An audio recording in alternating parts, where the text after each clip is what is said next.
Assalamu alaikum everyone. So inshallah, this is your first time here at a Qur'an Inspiration. And what we usually do is that I choose a surah usually, and then I will read the surah out, and then read the literal translation of the ayat. And then after that, we go into its meaning, its effect on us, what we should learn from these ayat, and some context in general about the ayat. So inshallah, today we're going to be doing Surah Al-A'la. And it's a longer surah, and there really is a lot to unpack in it. But inshallah, I'm going to try to hit just the main points. And I really do recommend on your own time to go look up the tafsir of this whole surah, because there's like hours and hours on end about, just the tafsir of the surah.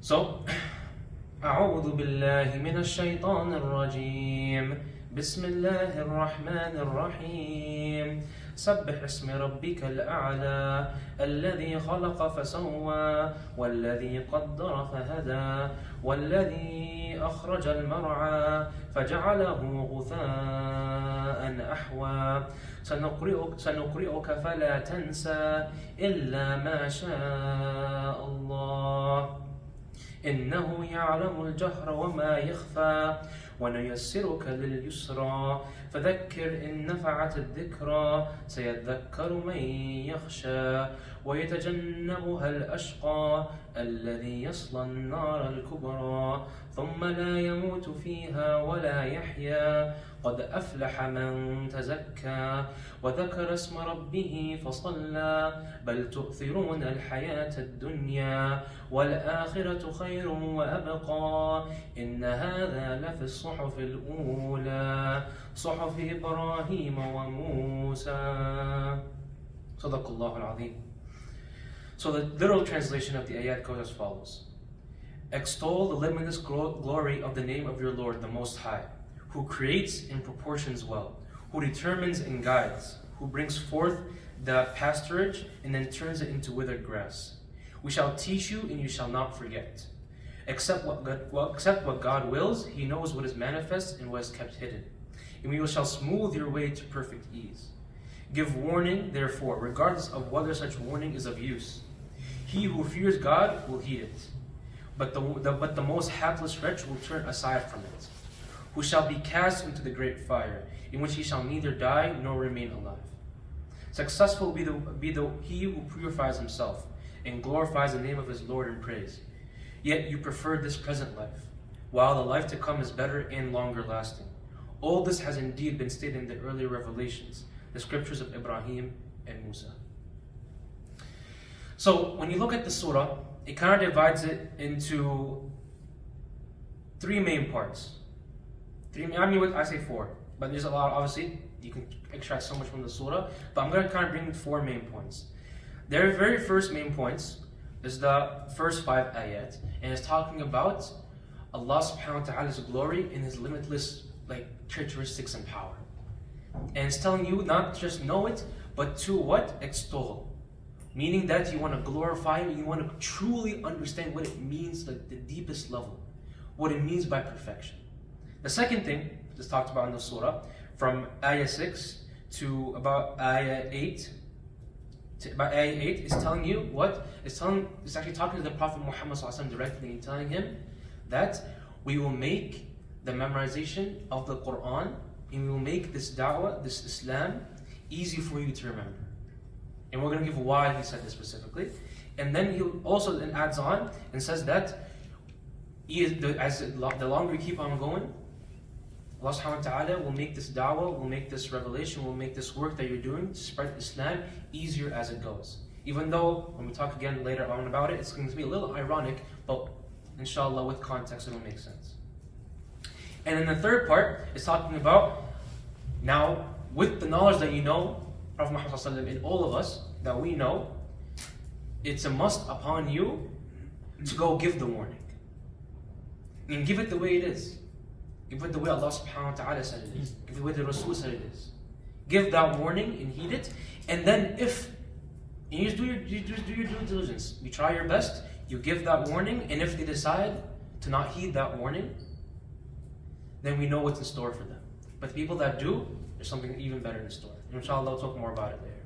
And then at the end, Allah subhanahu wa ta'ala talks about the later in life, how it's much how people are constantly, what? Taken, like enamored, is probably the best word, enamored by the life that they have right now, that they forget it's limited, and it's nothing compared to the afterlife. And then, at the very last ayah is very important, or last two ayat, all this has indeed been stated in the earlier revelations, the scriptures of Ibrahim and Musa. That means this message that you're delivering, Muhammad sallallahu alaihi wasallam, of believing in only Allah subhanahu wa ta'ala, has been the same message since the beginning of time. Since the beginning of humanity. Since Adam alayhi salam. Same exact message. And inshallah we'll start off from the very beginning now. So the first part is talking about extolling the limitless glory of Allah subhanahu wa ta'ala. What that means is that, genuinely, just look at the reality in front of you. It means look at the reality in front of you, and every single thing you notice around you, the more you think about it, it'll lead you to Allah subhanahu wa ta'ala and His glory. What do I mean by that? We know, us as human beings, right? If one atom of our body, or one cell, is something wrong happens with it. It's not doing its normal job. What happens to us? We're gone. Our whole body is messed up. You might get sick, or even worse, you might die. Just from something small like this. Human life, birth of human life, if you go into detail how it works, really is it's a miracle. It's the one that, like, it's almost a miracle of how it happens. The universe itself, and actually the earth, if we were just, our axis was slightly shifted, or the gravity was slightly less, we'd have either been flying away from the sun or towards the sun, depending on what happens. And we wouldn't be where we are right now. And then you look into even the atom itself, how it's made. When you look into just deep science, the animals, their behaviors, how they do it, how they live life, how they know, like for example, the animals, they know, especially the birds that migrate. Somehow they know, no matter where they end up on the earth when they migrate, they know how to come back home. And this continues on, that's why Allah subhanahu wa ta'ala says in the next ayah, after the exalt the limitless glory of the name of Allah, the Lord the Most High, He says, who creates and proportions well, and who determines and guides. So everything has set, Allah subhanahu wa ta'ala set it in place to the finest details. And the more that we learn about science, the more that we start learning more about this life, no matter for the next 100 years, the more we learn, it'll be even more evidence to show how amazing and powerful Allah subhanahu wa ta'ala is. That's what's talking about here in the ayat, in these couple of ayat. And there's a lot more things that are discussed in it as well, just as talking about how do you truly extol, how do you truly praise Allah subhanahu wa ta'ala. To imagine that, yes, He is the all-seeing, He is the all-knowing. But, we know, we're merciful, we're this, but to even think the all-merciful, the all-knowing, the all-seeing, that's at a much different level. And there's more discussion about how you truly extol, how do you truly, worship Allah subhanahu wa ta'ala and glorify Him in this method. And inshallah, so I really do recommend everyone on your own time, do read the tafsir of these ayat. And the next section, starting from ayah 6, He says, we shall teach you and you shall not forget. Except what God wills, He knows what is manifest and what is kept hidden. And we shall smooth your way to perfect ease. Well, Allah subhanahu wa ta'ala said, we shall teach you what you shall not forget, is the reason why Allah subhanahu wa ta'ala said to the Prophet Muhammad sallallahu alayhi wa sallam, is that we're going to make these surahs, these ayat, this message from Allah subhanahu wa ta'ala easy for you to remember. The reason being is because whenever Jibreel alayhi salam would come and give him the ayat, the Prophet Muhammad would be in a hurry, trying to understand it, memorize it, and he would try to repeat after right away, try to memorize it. Because if he felt upon himself to make sure that the Qur'an is kept safe and nothing happens to it. So he would make sure that he'd memorize it and keep on repeating, memorize it it was a constant worry to the Prophet Muhammad. So Allah subhanahu wa ta'ala revealed this ayah and said, we shall teach you and you shall not forget. So don't worry about it too much. Don't worry about it too much. We shall make it so that you don't forget it at all. You won't forget the ayat. Focus on its meaning and understanding. You won't forget these ayat. And then accept what Allah wills, and He knows what is manifest and what is kept hidden. So that means Allah subhanahu wa ta'ala in this ayah specifically is talking about how He knows all the knowledge. In specific, except it says إِلَّا مَا شَاءَ اللَّهِ إِنَّهُ يَعْلَمُ الْجَهْرَ وَمَا يَخْفَى. Allah subhanahu wa ta'ala knows everything, what's hidden and what's not hidden. So He can make this easy for you to memorize and understand. And then the last part, last ayah in this section, it says, in we shall smooth your way to perfect ease. Allah subhanahu wa ta'ala is also reassuring the Prophet Muhammad sallallahu alayhi wasallam, telling him that it'll be easy for you. We're going to make this da'wah, this mission of yours to spread Islam. We're going to make it easy for you. And the reason why I say this is kind of ironic is because if anyone here has read the Seerah, that we know from Mecca onward, from that time in Mecca onwards, and in Medina, that we see something actually the complete opposite. We see the situation gets harder and harder and tougher, right? But what is meant by this? It means that the Prophet Muhammad ﷺ, we're going to make you stronger, and when you're facing these hardships, you are much more patient, much more strong-willed. And to make this as an easy example, I'll give you this. For just the guys here, or wherever it may be, not even the guys, when you're going to lift a weight, right? Initially you start lifting, you start off at that 15, 20, 30, 40 pound weight, right? Whatever it may be. The very first time you start lifting, it's very hard, right? It's very hard for you, and it's very difficult. But what? After you keep on doing it for a while, you start increasing in weight. You go to 50, 60, whatever it may be you reach. Even though you're increasing the weight, what do you notice about yourself though?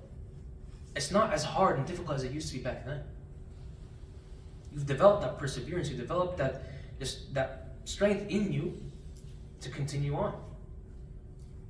Even though when that very first week, 2 weeks when you started in the gym, you were very sore. It was very difficult. But as the time went on, and the hardships got harder, it got heavier and more difficult, but it became easier for you. Something like this. Even though the difficulties that came to the Prophet ﷺ and his people and the Muslims at that time, the Sahaba, it did become more difficult.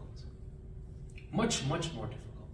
But their iman in Allah subhanahu wa ta'ala, their belief in Allah subhanahu wa ta'ala, extolling His greatness, glorifying Him, understanding who truly is Allah subhanahu wa ta'ala. Why am I doing what I'm doing? So I can enter Jannah. That's what kept them strong and steadfast in the difficulties that they faced on, where it felt like what? Allah subhanahu wa ta'ala would say in a manner that we shall smooth your way to perfect ease. Now the third section. This one is about delivering the message. And Allah subhanahu wa ta'ala tells the Prophet Muhammad sallallahu alayhi wa sallam, فَذَكِّرْ إِن نَفَعَتِ الذِّكْرَ سَيَذَّكَّرُ مَن يَخْشَى وَيَتَجَنَّبُهَا الْأَشْقَى. Give warning therefore, regardless of whether such warning is of use. This is a command from Allah subhanahu wa ta'ala. Is to what? The message that you have the Prophet ﷺ, if you think it's just for yourself, it's not. It's not for yourself. It's for you to spread it to everyone. Spread it to everyone. Without compromising. We say the way it is, the way Allah subhanahu wa ta'ala wants it to be revealed it to you. Deliver that message. And whether of such warning is of use. Regardless of whether the person decides to accept the message or doesn't accept the message, you still give that warning. And then Allah says, he who fears God will heed it. Who fears Allah subhanahu wa ta'ala, truly wants to accept the message from Prophet ﷺ, accept Islam. They will heed it, they will take warning of it. Shaitan won't be the bigger person in that picture and saying, who's this person coming and talk to you what to do and what's wrong, what's right and wrong. That's not there. He'll truly take it as advice, as a message. Internalize it in fear of Allah subhanahu wa ta'ala. But the other, Allah subhanahu wa ta'ala uses in the English, this is like a very strong word. In Arabic it's even stronger, but in English it's also pretty strong. But the most hapless wretch will turn aside from it. So Allah subhanahu wa ta'ala is saying the people that move aside from the message of Allah subhanahu wa ta'ala are the most hapless wretch. وَيَتَجَنَّبُهَا الْأَشْقَى. So how low is Allah subhanahu wa ta'ala putting the people that disregard His message? Disregard the message that the Prophet ﷺ is giving them. And very clearly telling them. But your job, Allah subhanahu wa ta'ala again said it again, whether such warning is of use in that ayah beforehand. You try your best. You do what you can. You deliver that message the way it needs to be delivered. But it's not on you whether He accepts it or not. That's between Him and Al-Alaa and how He does what He does. But just know that who does decide to accept Allah subhanahu wa ta'ala, he fears Allah subhanahu wa ta'ala, who decides to not accept it, this is the category of a person he is, a hapless wretch. And then continuing on, Allah subhanahu wa ta'ala now tells you, okay, the person who fears Allah, what does he get? Okay, so what? What happens after that? And the hapless wretch, okay, I'm a hapless wretch, what does that mean? What does that actually mean? It says, who shall be, this is talking about the people who ignore the message, who shall be cast into the great fire, in which he shall neither die nor remain alive. So what? It's a constant cycle. Once you enter into hellfire, it's a constant cycle. You're killed, Allah again, killed, alive, tortured, and you do not die. It'll continue on and on and on and on and on and on. That's what it means by neither die nor remain alive. But then Allah subhanahu wa ta'ala says in the next ayah, successful will be who purifies himself. After getting this message, realizes the truth, internalizes it, purifies himself with what? The message from Allah subhanahu wa ta'ala, and actually first fearing Allah subhanahu wa ta'ala, and what the next ayah says, and glorifies the name of his Lord in praise. Glorify doesn't mean simply dua. That's why I said that you could really look into it, meaning definition of glorification. But yes, it means dua, and understand Allah subhanahu wa ta'ala, but what? In the actions that you take. Are you always thinking of Allah subhanahu wa ta'ala? That's also glorification. And who prays as well. Prayer is what? A constant reminder for you in your day, at least minimum 5 times a day, for you to go remember your connection with Allah subhanahu wa ta'ala. And guess why? We're called insan, right? Well, do you know, anyone know what insan means? It comes from the word nisyan. It means forgetfulness. You were named after being what? The forgetful nature of ourselves. As we go about life, we forget our connection with Allah subhanahu wa ta'ala. So that salah comes in, tells you, hey, no, there's a connection with you and Allah. Remember. And then that's the kind of the third section. Now in this last section I'm going to talk about, it says, continue on, sorry. Yet you prefer this present life, while the life to come is better and longer lasting. Very simple, very self-explanatory. You take this life as it's the end-all be-all. You take his life as the most important thing. This is the only time I have my youth. This is the only time I have this goal, these aspirations, this thing that I have in my mind. I need to get that degree, I need to get a job, I need to get married, I need to this. And you're constantly focused on the dunya. We're not saying that it's not a good thing. I'm not saying it's not a good thing. It's something that you should have goals in life. But what? When it becomes that this life becomes better for you, you prefer this life, start preferring this life more, then that's when it becomes an issue. Because why? Because simply at the end of the day, this life is what? Is shorter and it's worse in general. I mean, has anyone ever taken the time to read the ayat and the hadith about Jannah? Wallah, if you just take the time to read the ayat and the hadith about Jannah and read their tafsir, it really it fills your heart. It really it makes you feel as if I want this no matter what. And imagine, this is just something about Jannah. Jannah, the lowest level of Jannah, is what? Many times greater than the whole earth. That's the lowest level of Jannah. And that's just one small thing from Jannah. And guess what? It's everlasting. Doesn't stop. The same way Allah subhanahu wa ta'ala said that what? But the people before who were in the fire said, in which he shall neither die nor remain alive. In Jannah, you remain alive the whole time. And it continues on forever. And that's why we strive so much as Muslims to achieve it. Yes, we understand Islam, but what pushes us to actually listen to Allah subhanahu wa ta'ala? Because we understand at the end of my life, there's a reward and there's a punishment. Allah subhanahu wa ta'ala is trying to remind us with that. And then the fourth section, I would say, from this surah, is all this has indeed been stated in the earlier revelations, the scriptures of Ibrahim and Musa. Allah subhanahu wa ta'ala is restating the fact, very simply, is that the message that you have, the Prophet Muhammad sallallahu alaihi wasallam, and he's telling everyone as well, that this message has been the same since the time of Ibrahim and Musa, and even before, by extrapolation before Adam alayhi salam. The message never changed. Since day one, it's been what? Believing in Allah subhanahu wa ta'ala, believing in the oneness of Allah subhanahu wa ta'ala, and worshipping Him, so you can attain what? His reward in the day of judgment. As simple as that. Inshallah, that is the end of the tafsir. And again, these are very quick review of the surah. Like, I didn't do much justice at all to the actual tafsir. There's many recordings and many books that talk about just the surah specifically. So I really do recommend taking the time. And just as a general reminder, for any surah specifically that we do read, memorize, also take the time to understand it and learn what it means, inshallah. And with this, I'm going to open the floor for any questions or comments, inshallah.